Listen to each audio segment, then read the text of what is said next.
மன அமைதி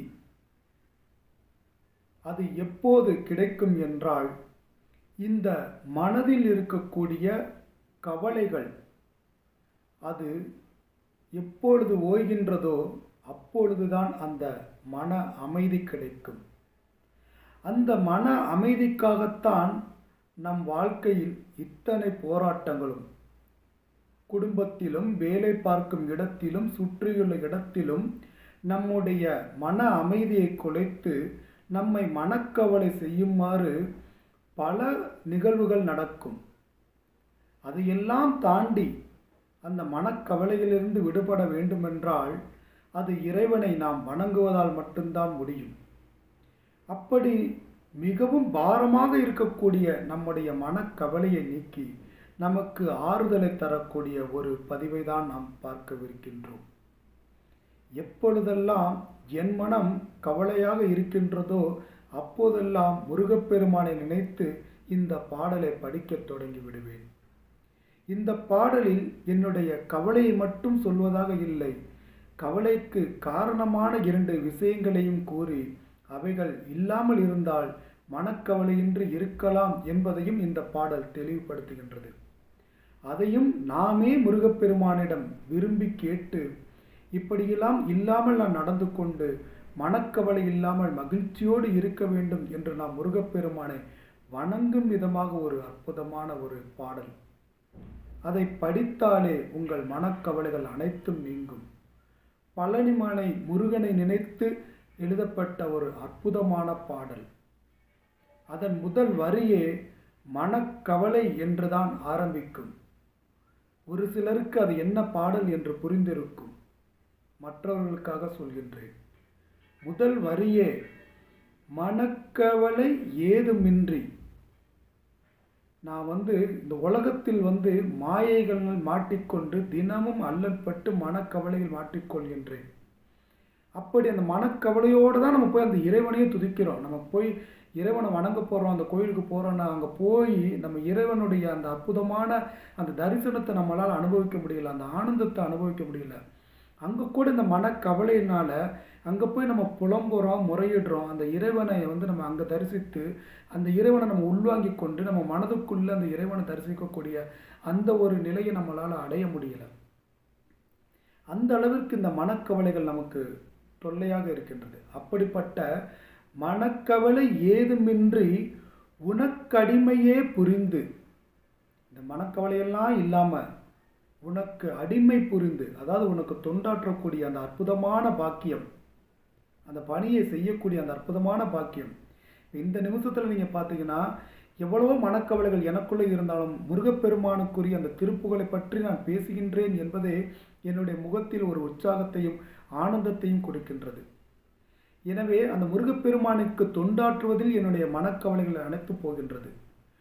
நாம் வேலை பார்க்கும் இடத்தில் நல்ல பணியை செய்கின்றோம், குடும்பத்தில் நல்ல கடமைகளை செய்கின்றோம். இருந்தும் ஏதோ ஒரு காரணத்தினால் அவர்கள் நம்மை மன அமைதியை குலைக்குமாறு ஏதாவது ஒன்றை சொல்லிவிடுகிறார்கள். ஆனால் இறைவனுக்கான அந்த பணியை நாம் செய்யும் பொழுது, இறைவனுக்கான பாடலை படிக்கும்போது நம்முடைய மனம் உற்சாகம் அடையுமே தவிர உற்சாகம் ஒருபோதும் குறையாது.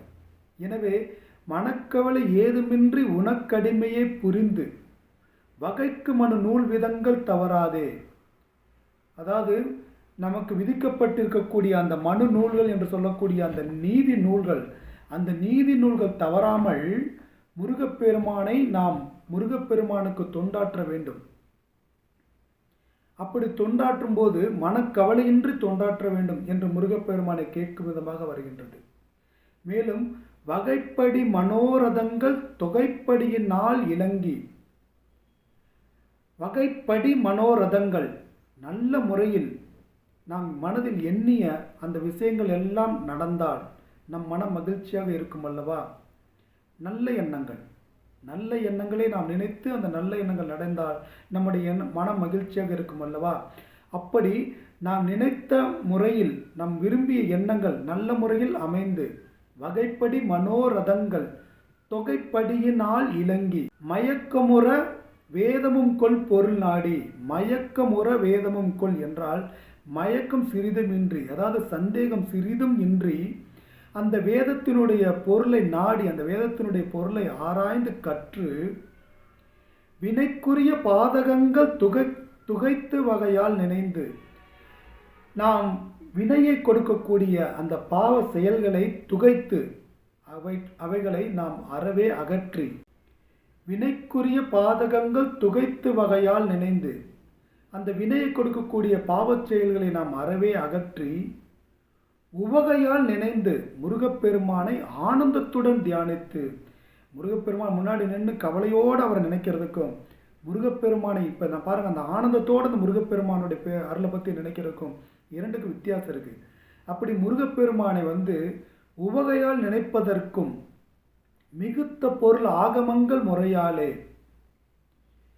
மேலான பொருளை கொண்ட ஆகம விதிகளின்படி விதிக்கப்பட்ட அந்த முறையினாலே என்னென்னலாம் நம்ம செய்ய போகிறோம் அப்படின்னா, வெகுச்சிதனையே துறந்து களிப்பினுடனே நடந்து. நான் ஆரம்பத்தில் சொல்லியிருக்கேன், அந்த பாடல் என்ன சொல்லுதுன்னா, நம்ம மனக்கவலைக்கு காரணமாக இருக்கக்கூடிய அந்த கோபத்தினையும் அந்த கவலை தரக்கூடிய அந்த எண்ணங்களையும் நாம் விட வேண்டும். வெகுச்சியினை நாம் விட வேண்டும், கோபத்தினை விட வேண்டும். நம்ம யார் மேலேயாவது ஒரு எதிர்பார்ப்பு வச்சுருப்போம், அந்த எதிர்பார்ப்பு நிறைவேறலைன்னா கோபம் வரும். நம்ம ஒருத்தவங்களை ஒரு கண்ணோட்டத்தில் பார்ப்போம், அவங்க அந்த கண்ணோட்டத்தில் இல்லைன்னா நமக்கு கோபம் வரும். அப்படிப்பட்ட அந்த கோபத்தை விட்டு மனதை மகிழ்ச்சியுடன் வைத்துக்கொண்டு, நமக்கு ஏதாவது ஒரு விஷயம் வேணும்னா அந்த விஷயத்தை கொஞ்சம் மகிழ்ச்சியோடு வைத்துக்கொண்டு முயற்சி பண்ண வேண்டும். எப்பொழுதும் அந்த கவலையோடு வைத்துக்கொண்டு முயற்சி பண்ணக்கூடாது. அப்போ மனதை இறைவனை வணங்கும் போது கூட நம்ம மனதை மகிழ்ச்சியோடு வைத்துக்கொண்டு நம் இறைவனை வணங்கும் போது அந்த முழு ஆற்றலை நாம் பெற முடியும். அப்படி வெகுச்சிதனையே துறந்து களிப்புடன் உடனே நடந்து மிகுக்கும் உனையே வணங்க வர வேணும். அப்படி அந்த கோபம் அப்படிங்கிறத முற்றிலும் விலக்கி மகிழ்ச்சியோடு நம்முடைய கடமைகளை செய்து மிகுக்கும் உனையை, யாவருக்கும் மேம்பட்டு இருக்கக்கூடிய முருகப்பெருமானாகிய உன்னையே நான் வணங்குவதற்கு வர வேண்டும். நான் வர வேண்டும், அதற்கான அருளை நீ தர வேண்டும். அவன் அருளாலே அவன் தாள் வணங்கி, இப்படி நான் கவலையெல்லாம் இல்லாமல் நான் இந்த மாதிரி எல்லா ஆகம விதிகளுக்கெல்லாம் உட்பட்டு என்னுடைய கோபதாபங்களையெல்லாம் குறைத்து கொண்டு நீதி நூல்களில் குறிப்பிட்டுள்ளபடி உன்னை தவறாமல் நான் துதிக்க வேண்டும் என்றால் அதற்கு உன்னுடைய அருள் வேண்டாமா? அந்த அருளை எனக்கு நீ கொடு என்று கேட்பதற்கான பாடல் தான் இந்த பாடல். முழு பாடலையும் பார்த்து விடுமா? மனக்கவலை ஏதுமின்றி உனக்கடிமையே புரிந்து வகைக்கு மனு நூல் விதங்கள் தவறாதே வகைப்படி மனோரதங்கள் தொகைப்படி இந்நாள் இலங்கி மயக்கமற வேதமும் கொல் பொருளாடி வினைக்குரிய பாதகங்கள் துகைத்து வகையால் நினைந்து மிகுத்த பொருளாகமங்கள்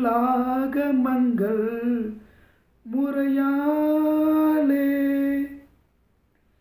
வெகுச்சிதனையே துறந்து களிப்புடனே நடந்து மிகுக்கும் உனையே வணங்க வரவேணும். மனத்தில் வருவோனன் என்று அடைக்கலமதாக மலர்பதமே பணிந்த முனிவோர்கள் வரர்க்கும் இமையோர்கள் என்பர் தமக்கும் மனமே இறங்கி மருட்டி வரு சூரை வென்ற முனைவேலா தினை புனமே நடந்து குறக்கொடியே மணந்து செகத்தை முழுதால பெரியோனே செலுத்தவளமே சிறந்த மலர் பொழில்களே நிறைந்த திருப்பழனி வாழ பெருமாளே. இப்போ அந்த மனக்கவலையே அதிலிருந்து மிகுக்கும் முனையே வணங்க வர வேணுங்கிறத நம்ம ஏற்கனவே விளக்கம் சொல்லியிருந்தோம். மீதி இருக்க அந்த பாடல்களுக்கான விளக்கத்தை வந்து நம்ம பார்ப்போம். அதாவது மனத்தில் வருவோன் என்று உன் அடைக்கலம் அதாக வந்து, நீ எங்கள் மனத்தில் வருவ. யாருடைய மனத்தில்? முருகப்பெருமானை தியானித்தால் முருகப்பெருமான் மனத்தில் வருவார் என்று அவரை தியானித்து அவரிடத்தில் அடைக்கலமாக சென்று, எங்களுக்கு நீதான் புகலிடம் என்று அவரிடம் அடைக்கலமாக சென்று அந்த மலர்பதமே பணிந்த முனிவோர்கள், அந்த முருகப்பெருமானின் மலர் போன்ற பாதத்தினை பணிந்த அந்த முனிவோர்களுக்கும் வரர்க்கும் இமையோர்கள் என்பர் தமக்கும் பிற வரசிரேஷ்டர்களுக்கும் தேவர்களுக்கும் மனமே இறங்கி, முருகப்பெருமான் மனம் இறங்கி அவர்கள் அடைக்கலமாக சென்று முருகப்பெருமானை வழிபட்டு முருகப்பெருமானிடம் வேண்டி நிற்கும் பொழுது அவர்களுக்காக மனம் இறங்கி அவர்களை வாட்டி வதைத்து கொண்டிருக்கக்கூடிய மருட்டி வரு சூரரை வென்ற முனைவேலா, அப்படி அந்த தேவர்களை எல்லாம் வாட்டி வதைத்து கொண்டிருக்கக்கூடிய அந்த சூரனை வென்ற முருகப்பெருமானே, கூறிய வேலை உடையவனே என்று கூறுகின்றார்.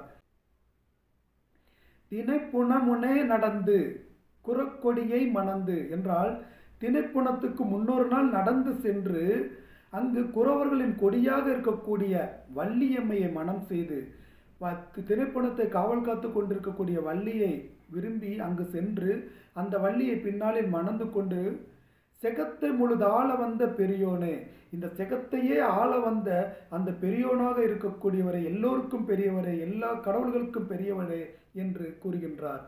மேலும் செழித்த வளமே சிறந்த செழிப்புற்ற வளம் பொழிந்த மலர் பொழில்களே நிறைந்த மலர் சோலைகள் நிறைந்துள்ள திருப்பழனி வாழ வந்த பெருமாளே, அப்படி இந்த மலர் சோலைகள் இருக்கக்கூடிய இந்த பழனி மலையிலே எனக்கென்று ஒரு உலகம் மக்கள் என்று நீங்கள் வந்து இங்கு ஆள்வதற்காக இங்கு வந்திருக்கக்கூடிய பெருமானே, பழனி மலையில் எழுந்து வந்திருக்கக்கூடிய பெருமாளே என்று அற்புதமான இந்த திருப்புகழ் கூறுகின்றது.